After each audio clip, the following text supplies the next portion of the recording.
Ever wonder why Santa has so many reindeer? I'm not just talking about the usual 8, sometimes Rudolph tags along too. That's 9 in total. It's not like he needs that many to pull his sleigh. 2 or 3 could totally handle it, especially with all that magic they've got going on. The truth is, these reindeer are kind of like his special friends. Yep, you heard that right. Santa, our favorite Christmas grandpa, lives by a certain principle when it comes to matters of the heart. The more, the merrier. For him, more is fun, more is safe, and definitely less complicated. Think of his sleigh as his heart. It needs to be full, always, so he doesn't feel the chill of Christmas. Santa's logic is pretty simple. If you only have one reindeer, and it suddenly gets the sniffles or decides to migrate to the South Pole, what then? Christmas canceled? Of course not. That's why he needs a backup, and another backup, and a backup for the backup. It's the same with love, according to his philosophy. If your whole world revolves around just one person, and that world suddenly crumbles, where do you end up? In the dumps, surrounded by broken toys. So, instead of focusing on just one reindeer, he chooses to care for all of them. They're all special, all important. It's like a buffet. Why just pick the fried chicken when you can try a bit of everything? Don't judge him too quickly. He's not a bad guy, I mean, Santa. There's a reason for all of this. For him, having many reindeer isn't about cheating. It's a way of being prepared. It's a system he built to protect himself, and, he believes, his reindeer, too. Imagine this. All his reindeer know the setup. No secrets, no hiding anything. Rule number 1 at the North Pole is transparency. Dasher knows about Dancer, and Dancer knows about Prancer and Vixen. No jealousy, because expectations are clear from the start. It's not a traditional relationship, it's Santa style. In short, Santa's sleigh isn't just a ride. It's a metaphorical representation of his approach to relationships. The more pulling, the smoother the journey. The more companions, the less lonely you feel on those long, cold nights. Each reindeer brings a unique spark, a different twinkle to his eyes. Comet is there to support him when he's tired. Cupid makes him smile when he's feeling down. Each one plays a role, and in Santa's system, they're all stars. So next time you see Santa with his reindeer, don't think he's just using them. He's taking care of them in his own special way. So, why doesn't Santa just stick with one reindeer? The answer is pretty simple. He's scared. He's terrified of putting all his eggs in one basket, or in this case, all his sleigh rides with one reindeer. For him, giving all his love to just one creature, reindeer, is like betting your entire life savings on a single horse race. You might win big, sure, but if you lose, you're left with nothing. Absolutely wiped out. He's been there, done that, and swore he'd never go back. That's why he decided to spread his love and attention around. It's like an investment portfolio, right? Don't put all your eggs in one basket. Diversify, as they say. Think of a reindeer like your favorite song. At first, you play it on repeat. It's stuck in your head all day. But eventually, you can't help but get tired of it. You start looking for a new song. That's how Santa sees being committed to just one partner. He's scared that one day he'll get bored. Or worse, the reindeer will get bored of him. He doesn't want to experience that awkward moment where you have nothing left to talk about, where the old spark has turned into pure annoyance. He prefers things to always be new, always exciting. When he's with Blitzen, they're all about adventure. With Vixen, it's deep talks until the early morning. Each one offers a different experience. Another reason is the pressure. If you only have one reindeer, everything rests on their shoulders. They have to make you happy. They have to understand you. They have to be with you through thick and thin. That's way too much responsibility for just one reindeer. Santa doesn't want to be a burden. In his system, he doesn't have to expect everything from a single source. If he needs to chat about new sleigh models, he goes to Prancer, who loves mechanics. If he wants to go stargazing, he'll ask Comet. He doesn't dump the weight of his entire world onto one pair of shoulders. Fair, right? In the end, Santa's aversion to the one is a form of self-preservation. It's an admission that he's not perfect. He knows he has his flaws, and he knows he can't fulfill all the needs of one reindeer by himself. By having many companions, he gets the freedom to just be himself. He doesn't have to pretend he can handle everything. His system, though it might seem complicated, gives him peace of mind. It's better to love many moderately than to love one too much, only for it to end in both of you crashing and burning. That's a lesson Santa learned the hard way. So, one of the trickiest parts of Santa's whole operation is what we call the friends-only zone. This is like the default setting for all his reindeer. At first, they're all just buddies, no labels, no commitments, no, are we a thing? Their motto is totally, go with the flow. You're hanging out today, laughing, having a great time together, but tomorrow, who knows? Santa might be off with Dancer while you, Dasher, are all alone, feeling emo and munching on moss.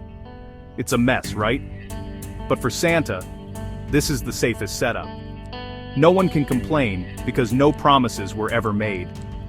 The problem with this friends-only thing, especially when there's some serious flirting going on, is the contradiction. You say you're just friends, but your actions look totally like a couple. There's hand-holding while flying, sweet whispers during a snowstorm, and a level of concern that goes way beyond just friendship. This is where the trouble starts. One person hopes for more, while the other is perfectly happy with how things are. Santa, being the master of this system, is super used to this dance. He knows exactly how much he can give.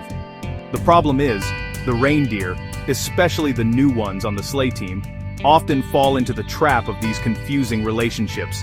Take Rudolph, for example. When he first arrived, everyone bullied him because of his glowing nose. Only Santa saw his potential. He took care of him, made him feel important, and even made him the leader of the sleigh. Of course, Rudolph fell for it. How could he not? From an outcast, he became a hero. But for Santa, his care for Rudolph was just the same as his care for all the other reindeer. When Rudolph saw Santa being just as sweet to Vixen and Cupid, that's when the hurt started.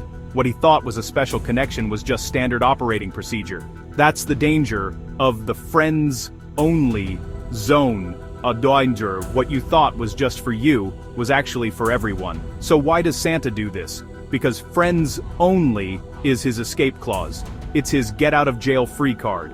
When a reindeer starts demanding more time and attention, or starts asking, what are we, really? It's easy for Santa to back off. He just says, hold on, weren't we just friends? I thought that was clear between us. And since that was actually the agreement from the start, the reindeer can't do anything but nod and hold back their tears. It hurts, yes, but for Santa, it hurts more to be trapped in a relationship he doesn't really want. This is his way of staying free. Okay, so out of all the words in the dictionary, there's one word I dread more than anything. Tanga. Now, in the context of my relationships, being tanga doesn't mean you're dumb. Nah, it's more like being totally blind to the truth, all because of love. You know that feeling when you've given everything, your trust, your time, your love, to one reindeer, only to find out later that you were just being played. That's the feeling of being made a tanga, because you trusted someone completely. For me, I can handle a broken heart, but the embarrassment, the feeling of being tanga, oh man, that's a wound that just never seems to heal. Being tanga in love can look different ways. One of them is the classic, one-sided love. You're the one putting in all the effort, always there, always adjusting, while your partner is just chilling and taking it all in. You think it's fine because you love them, right? You also think they'll eventually notice all your sacrifices. But then one day, it hits you. You realize you've been pouring water into a bucket with a hole in it. You just got tired, and it never filled up. That feeling, investing in something where you get nothing back, that's my definition of being tanga.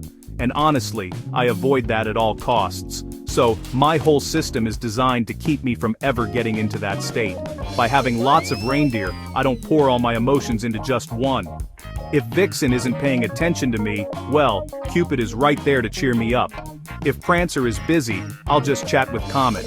This way, I don't feel completely disappointed.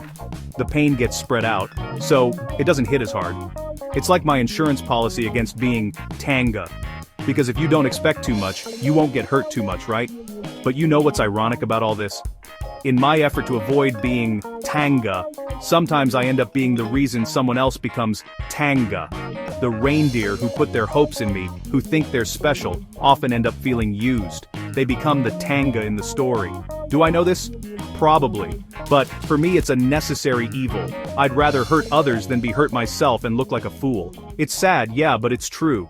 This is a mechanism that grew out of a deep wound from my past. This fear is what drives me to keep my sleigh full, and my heart, well, it's always on guard.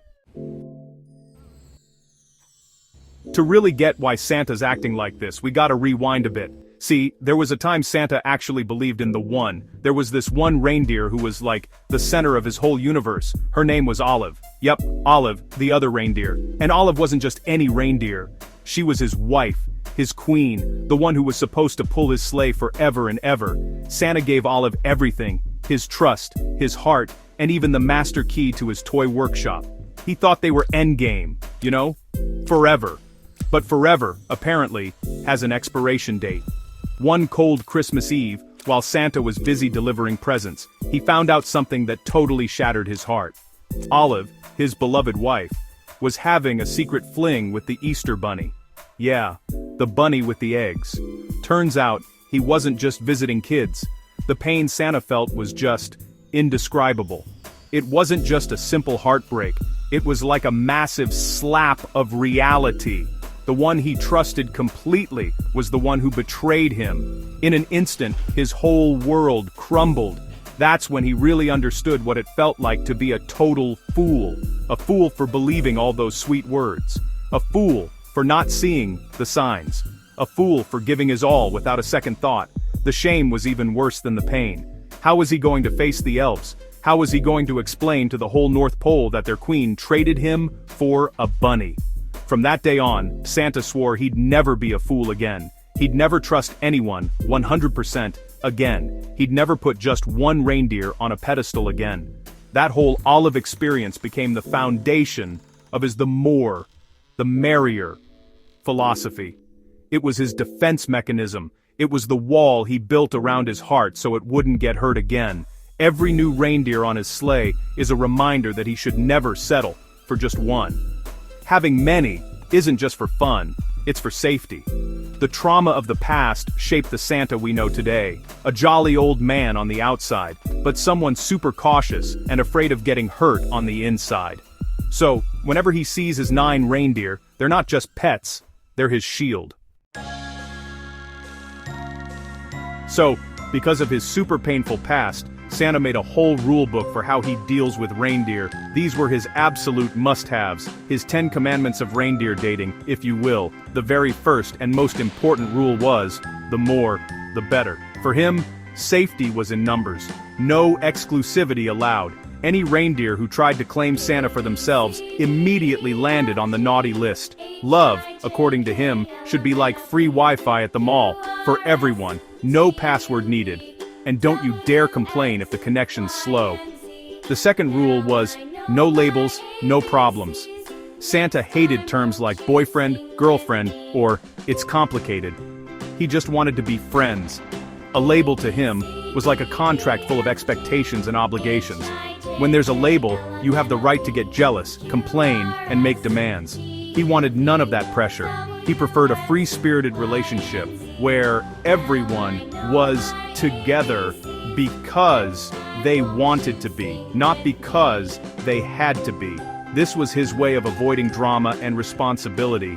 If there's no official title, there's no official breakup to deal with. The third rule, which was totally connected to the second, was expectations lead to disappointment. He always reminded his reindeer not to expect more than he could give. He made it super clear that his attention was divided among many. He wouldn't be available 24 hours a day, 7 days a week for just one reindeer. If you're looking for someone to text you good morning and good night every single day, Santa is not your guy. His affection was like a snow shower. It comes when you least expect it, and it disappears just as suddenly.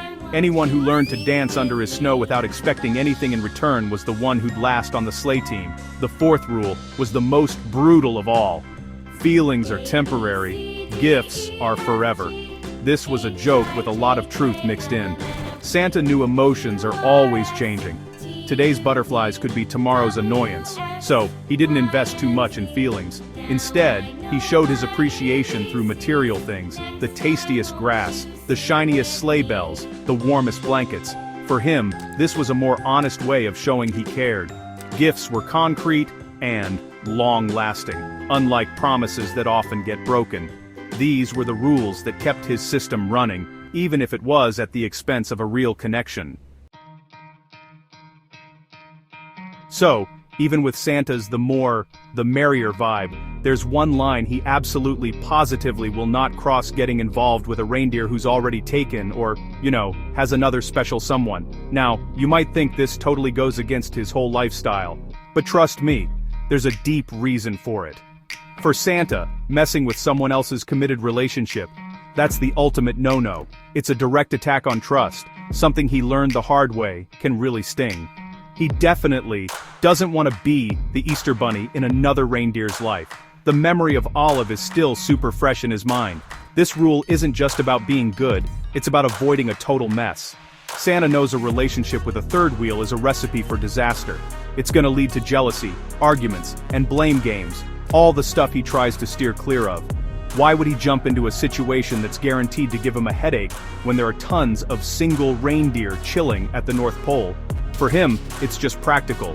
His sleigh team needs to be a place of, relative peace, not a battleground where two partners are fighting over him. He doesn't want to be a prize in some contest. There's also a big dose of respect involved. Even though Santa's system isn't exactly traditional, he still respects the reindeer who choose to be in a monogamous relationship. He totally gets the courage and commitment that takes, even if he can't quite do it himself. Stealing someone else's partner is a huge sign of disrespect, not just to that reindeer, but also to the idea of commitment that he once dreamed of. It's his way of showing that, despite everything, he still believes in love, even if it's just for other people. And finally, staying away from taken reindeer is also a way of protecting himself. If he got involved with a reindeer who already has a partner, he'd be putting himself in the position of being the other person. And in that kind of setup, he'd always be second best. He'd always be a secret. And that's something he just can't deal with. After experiencing being the first and only to be left behind, he'd rather be one of many in his own system than be an optional extra in someone else's. So this rule isn't just about being nice, it's about keeping his dignity and staying in control of his own world. So, in the end, Santa's whole complicated love life, his sleigh full of reindeer, his rules, and his the more the merrier philosophy, it all comes back to one thing. It's a giant defense mechanism. The sleigh isn't just a ride, it's a fortress, a castle he built around his broken heart. Every reindeer he adds is another brick in the wall, another barrier against the pain and the fear of getting betrayed again, just like Olive did him dirty. The happy picture of an old guy surrounded by tons of cheerful pets is just a perfect cover for a man who's terrified to love again. His system, which at first glance seems selfish and playful, is actually a product of intense fear. Fear of trusting, fear of hoping, fear of giving his all and ending up with nothing again.